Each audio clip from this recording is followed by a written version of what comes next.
दोस्तों, अगर आपने अपनी आईटीआर को अभी तक फाइल नहीं किया है तो केवल 5,000 रुपए का जुर्माना ही नहीं बल्कि इसके साथ में लोन अटकना, रिफंड अटकना और साथ के साथ में इनकम टैक्स का नोटिस भी आ सकता है। आज की इस वीडियो में बात करेंगे 5 ऐसे बड़े नुकसान की जो कि अगर आप अपनी आईटीआर को फाइल नहीं करते हैं तो फिर आपको ये नुकसान झेलने पड़ेंगे। और इनमें से एक नुकसान तो यहां पर इतना ज्यादा मेजर है कि इसका तो आपको ध्यान खास तौर से रखना चाहिए। अगर आपने इनकम टैक्स रिटर्न को टाइम से फाइल नहीं किया तो ये पांचों के पांचों नुकसान आपको यहां पर झेलने पड़ेंगे। दोस्तों, मेरा नाम है अनीश, आपका इस वीडियो पे बहुत बहुत स्वागत है। अगर आप इस चैनल पे पहली बार आए हैं तो नीचे सब्सक्राइब पे क्लिक कीजिए और अपन शुरू करते हैं इस वीडियो को। दोस्तों, इससे पहले हम सारे के सारे नुकसानों की बात करें, मैं आपको बताना चाहता हूं कि हमने आईटीआर फाइलिंग टूल किट को यहां पर लॉन्च कर दिया है। आईटीआर 1, 2, 3, 4 चारों आईटीआर को आप यहां पर फाइल करना सीख सकते हैं। एक छोटे से बर्गर के प्राइस में हमने इसको लॉन्च किया है। देखिए दोस्तों, फ्री नहीं रख सकते थे क्योंकि ऐसे में वो लोग भी इसको परचेज करेंगे जिनको इसकी जरूरत नहीं है, इसलिए हमने एक छोटा सा टिकट प्राइस यहां पर रखा है। पूरा आईटीआर फाइलिंग टूल किट, यहां पर आपको कैलकुलेटर्स भी देखने को मिल जाएंगे।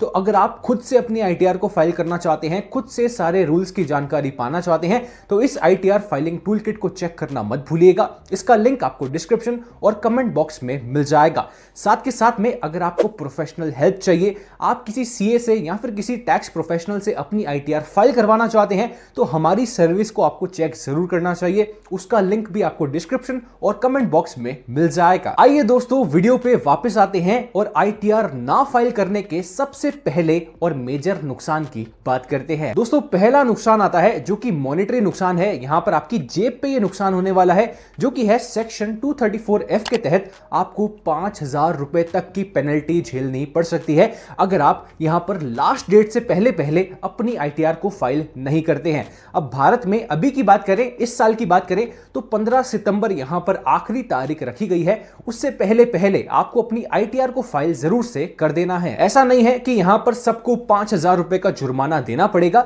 देखिए, अगर आपकी जो इनकम है वो 5 लाख रुपए से कम है तो फिर आपकी जो फीस है वो लगभग 1,000 रुपए के आसपास आएगी। अगर आप 15 सितंबर के बाद में अपनी आईटीआर को फाइल करेंगे तो इतनी लेट फीस आपको देनी पड़ेगी। और अगर आपकी जो इनकम है वो 5 लाख रुपए से ज्यादा है और अगर आप 15 सितंबर के बाद भी अपनी आईटीआर को फाइल करते हैं तो फिर आपके ऊपर 5,000 रुपए की पेनल्टी यहां पर लगाई जाएगी। ध्यान रहे, ये फाइन आपको तब भी देना पड़ेगा जब आपके ऊपर कोई भी टैक्स की लायबिलिटी ना हो। आपने बस 15 सितंबर की जगह फॉर एग्जांपल आपने 20 सितंबर को फाइल करी, आपकी जो इनकम है वो 7 लाख रुपए है तो फिर आपको यहां पर 5,000 की पेनल्टी देनी पड़ेगी। तो इस पेनल्टी का खास तौर से ध्यान रखिएगा और ड्यू डेट से पहले अपनी आईटीआर को फाइल करवा लीजिएगा। दूसरा नुकसान आता है कि हर महीने आपको 1% का इंटरेस्ट देना पड़ेगा। दोस्तों, मान के चलिए आपने अपनी आईटीआर को टाइम पे फाइल नहीं किया और जो आपकी इनकम थी वो टैक्सेबल इनकम थी, आपको उस इनकम के ऊपर टैक्स देना था, लेकिन अब आपने टाइम से फाइल नहीं किया तो 1% का इंटरेस्ट यहां पर लगाया जाएगा। और जब भी आप अपनी आईटीआर को फाइल करेंगे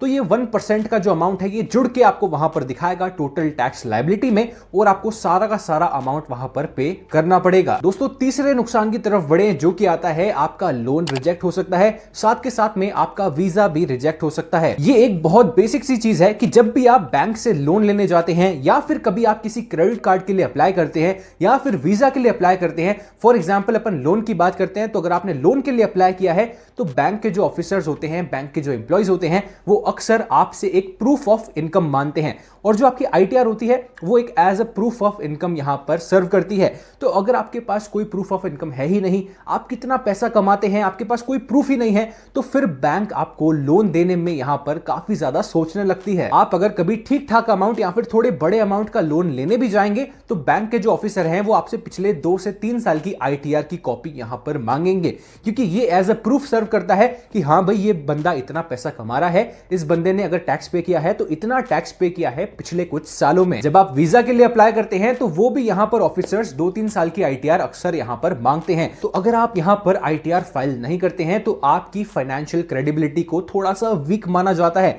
सामने वाले को लगता है कि यहां पर ये व्यक्ति उतना पैसा नहीं कमा रहा है। तो अगर आपकी जो इनकम है, भले ही वो टैक्सेबल इनकम है या फिर वो टैक्सेबल इनकम नहीं है, थोड़े बहुत यहां पर ट्रांजैक्शंस हैं तो भी आपको अपनी आईटीआर को बिल्कुल फाइल करना चाहिए। चौथा नुकसान आता है कि भैया आपका जो टीडीएस का रिफंड है, टैक्स डिडक्टेड एट सोर्स, वो यहां पर अटक सकता है। दोस्तों काफी सारे लोग आईटीआर को फाइल इसलिए करते हैं क्योंकि उनके ऊपर जो एफडी का इंटरेस्ट आया होता है उस पर टीडीएस डिडक्ट हो गया होता है, या फिर उनको कोई प्रोफेशनल इनकम हुई होती है, किसी कंपनी ने पेमेंट किया होता है तो वो यहां पर टीडीएस काट लेती है और उसको यहां पर क्लेम करना होता है। कई लोग होते हैं जिनकी सैलरी में से टीडीएस कट जाता है, उसको क्लेम करना होता है। तो देखिए दोस्तों, अगर आप यहां पर ड्यू डेट से पहले आईटीआर को फाइल नहीं करते हैं तो आपका जो टीडीएस है वो अटक जाता है। उसके बाद में काफी ज्यादा लफड़ों का सामना यहां पर आपको करना पड़ सकता है। इससे अच्छा है कि अगर आपका टीडीएस है, खास करके अगर आपका टीडीएस है, आपको क्लेम करना है, कोई रिफंड आपके पास आना है, तो ड्यू डेट से पहले आपको अपनी आईटीआर को बिल्कुल टाइम से फाइल कर देना है। दोस्तों आखिरी और यहां पर पांचवें नुकसान की बात करें, जो कि एक मेजर नुकसान है, कि आपको यहां पर इनकम टैक्स का नोटिस भी आ सकता है और साथ के साथ में थोड़ा बहुत जेल का खतरा भी बन जाता है। अब आप सोचेंगे भैया हमने तो आईटीआर ही फाइल नहीं करी तो हमको इनकम टैक्स का नोटिस कैसे आएगा?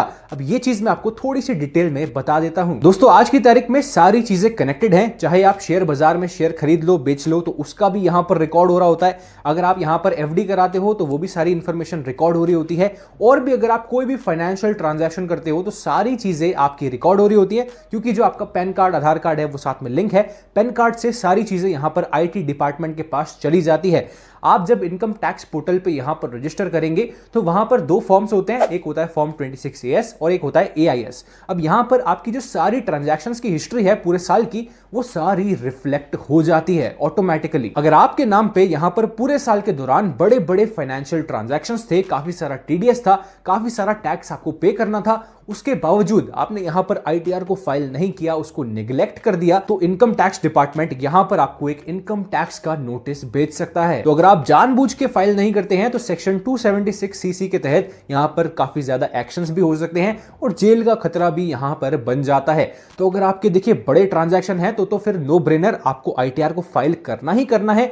अगर आपकी जो इनकम है वो 3 लाख से लेके 7 लाख के बीच में है, न्यू रिजाइन की बात कर रहा हूं, 3 लाख से 7 लाख के बीच में है, तो काफी सारे लोग सोचते हैं कि यार चलो छोड़ देते हैं। देखिए मैं आपको बताऊं कि आईटीआर एज इनकम प्रूफ के तौर पे काम करती है। तो अगर आपको कोई नीड भी नहीं है, आपको कोई टीडीएस भी क्लेम नहीं करना है, आपको कोई भी क्लेम नहीं करना है, आपको बस नॉर्मल आईटीआर फाइल करनी है, मैं कहता हूं तो भी आपको आईटीआर फाइल करवा लेनी चाहिए। क्योंकि देखिए पता नहीं है कब हमको लोन की जरूरत पड़ जाए या फिर कब हमको एक क्रेडिट कार्ड की जरूरत पड़ जाए, और ये आपकी ही आईटीआर है, आपके लिए ही एज इनकम प्रूफ काम करती है। तो आपकी इररिस्पेक्टिव आपकी जो भी इनकम है, आपको डेफिनेटली इनकम टैक्स डिपार्टमेंट को पूरी तरीके से रिपोर्ट करनी चाहिए। तो दोस्तों ये हमने बात करी 5 बड़े नुकसानों की, जो कि अगर आप अपनी आईटीआर को फाइल नहीं करते हैं या फिर टाइम से फाइल नहीं करते हैं तो आपको देखने को मिल जाएंगे। दोस्तों अगर आप आईटीआर फाइलिंग टूल किट को पाना चाहते हैं तो इसका लिंक आपको डिस्क्रिप्शन और कमेंट बॉक्स में मिल जाएगा। आईटीआर 1, 2, 3, 4 चारों आईटीआर आप यहां पर खुद से सीख सकते हैं। किसी और की फाइल करना चाहते हैं तो उसकी भी कर सकते हैं और खुद की भी ऑफ कोर्स यहां पर फाइल कर सकते हैं। अगर आप प्रोफेशनल की हेल्प पाना चाहते हैं, हमारी सर्विसेज को चेक करना चाहते हैं, तो इनका लिंक भी आपको डिस्क्रिप्शन बॉक्स में और कमेंट बॉक्स में मिल जाएगा। तो मुझे कमेंट्स के माध्यम से जरूर बताइए कि आपको ये वीडियो कैसी लगी। आईटीआर यानी कि इनकम टैक्स रिटर्न से रिलेटेड और भी काफी सारी वीडियोस यहां पर आने वाली हैं, तो चैनल को सब्सक्राइब जरूर कर दीजिएगा ताकि आपसे कोई भी वीडियो मिस ना हो। आज की इस वीडियो में इतना ही, मैं मिलूंगा आपसे किसी अगली वीडियो में।